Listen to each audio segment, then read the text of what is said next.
los vaivenes de la economía en la Argentina que no dejan de sorprendernos. El dólar blue que sigue subiendo, que ha subido bastante, por cierto, en estas últimas 48 horas. Ahora todos pendientes de esta cosecha para ver cuánto dinero, cuántos dólares se inyectan en el país. Y a esto se le suma también que hace algunos días se ha conocido el número de la inflación que viene desacelerándose y que el gobierno pretende mantener así con un congelamiento de tarifas. Congelamiento de tarifas que también va acompañado de una importantísima caída de consumo, pero la pregunta es: ¿qué significa concretamente este salto del dólar blue y principalmente cuál es la consecuencia directa que vamos a tener los argentinos en la economía doméstica? Para hablar de eso lo vamos a saludar al economista José Simonella. Muy buenas noches, José, ¿cómo estás? Hola, José. ¿Qué tal? Buenas noches, Flavia y Darío, un gusto. Bueno, José, ¿por qué se dio esta fuerte suba en un dólar blue que parecía planchado en los últimos meses? Bueno, la primera de las causas, digamos, sin lugar a dudas, es la baja del Banco Central de la tasa de política monetaria. El Banco Central viene realizando ya la sexta baja de la tasa de política monetaria, que es la tasa que le paga a los bancos por los pases, y que esto tiene como consecuencia directa una baja de la tasa que se paga por los plazos fijos.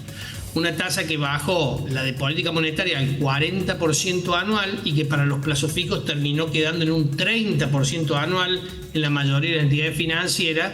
Esto, Flavia, habla de una tasa mensual del 2,7% frente a una inflación, como bien recién decía Darío, del 8 y 8,8 y probablemente del 6. Entonces la gente empieza a ver que tener plazos fijos en pesos tiene un riesgo frente a un dólar que parecía barato porque claramente hacía muchos meses que no aumentaba su valor. Toda la inflación que hubo desde diciembre a esta parte, que ha sido realmente relevante, muy elevada, el tipo de cambio no lo había absorbido, y el tipo de cambio es un precio más de la economía. Así que la gente vio que sus ahorros en pesos tenían poca retribución frente a una inflación esperada, con lo cual era tasa real negativa, y por otro lado que el tipo de cambio estaba planchado, como bien dijiste, Flavia, planchado, que no aumentaba hacía varios meses cuando todo el resto de los precios de la economía había aumentado. Así que muchos decidieron comprar tranquilidad y compraron dólares. José, salieron de una vez más, en peso a dólar. Una vez más vemos entonces que el lugar seguro para el ahorrista sigue siendo el dólar. Claramente Argentina tiene, la mayoría de los argentinos tienen un comportamiento binario, o plazo fijo dólar. Si bien hay otras alternativas, y lo hemos charlado con ustedes en distintas oportunidades, no hay, digamos, no es común que los ahorristas defiendan su dinero en el mercado de capitales, en acciones, en bonos y demás. Así que claramente ahí, en esta opción binaria, muchos decidieron de lo que habían ganado en tasa de interés en todo este periodo, transformarlo en seguridad y en dólares. Además, tengamos en cuenta un tema adicional que no es menor, que la incertidumbre está aumentando, te diría por lo menos en tres aspectos. Por un lado, la política, ¿no? Porque el gobierno no logra los apoyos en el Congreso para sacar la ley de bases, y de hecho que el pacto de mayo ya se ha prorrogado.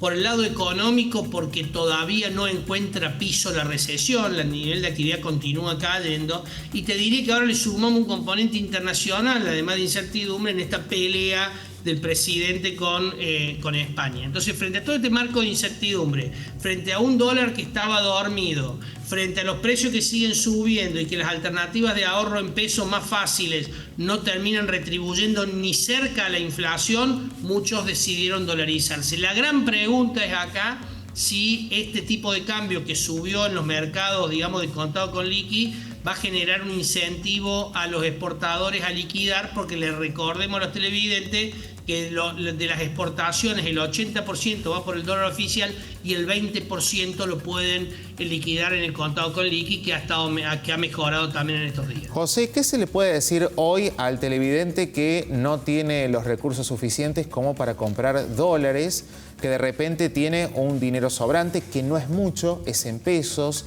y a lo mejor la tarjeta de crédito está libre o no tiene demasiados gastos? en la misma. ¿Le conviene hacer alguna compra, alguna inversión? ¿Le conviene dejar el dinero en una billetera virtual o no?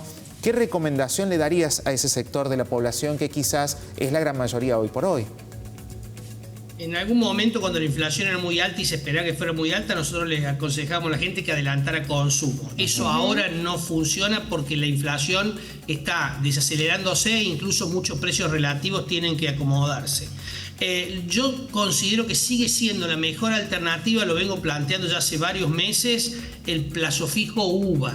El único tema del plazo fijo UVA es que si lo quieren precancelable tiene que ser a 180 días, tiene una alternativa que si no es precancelable puede ser a 90 días, o sea, hay que inmovilizar el dinero por ese tiempo, pero si lo puede hacer sigue siendo la mejor opción. De nuevo, la inflación fue 8,8 y el plazo fijo mensual, y el plazo fijo te va a pagar 2,7. Y la esperada está entre 5 y 6 para los próximos meses, y por el propio, digamos, formato que tiene para pagarte los intereses viene un poquito rezagada el UVA. Entonces, digo, me da la alternativa que para todo aquel ahorrista que puede esperar 90 días, que vaya a una sucursal bancaria y pide el plazo fijo UVA, que no lo va a poder precancelar.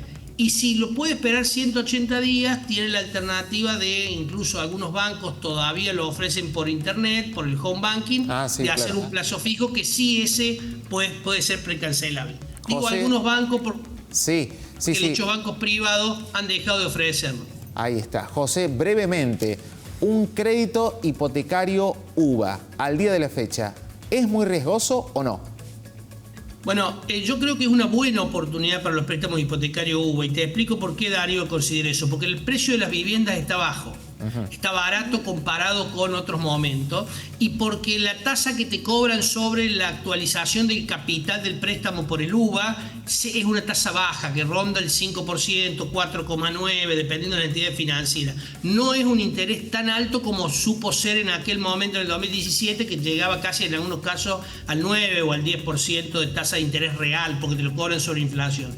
Y además porque la alternativa que tiene mucha gente es alquilar, y el alquiler termina siendo actualizado también por inflación, al igual que el UVA. Entonces, el riesgo que asumís cuando alquilás es bastante parecido al que estás asumiendo acá, pero para comprar tu casa. Lo que sí tienen que tener en cuenta todos los que sacan un plazo fijo UVA, que no se va a licuar como estamos acostumbrados que la inflación licúe los préstamos, porque si la inflación sube, lo que debes se va a actualizar también. Claro. Pero es una buena alternativa para apuntar a tener la casa propia, sabiendo que lo vas a tener que pagar con una, digamos, que no se va a licuar y que lo vas a pagar por 20 años. Pero es una buena alternativa, y es la alternativa que en el mundo se utiliza para comprar viviendas. Ahí está.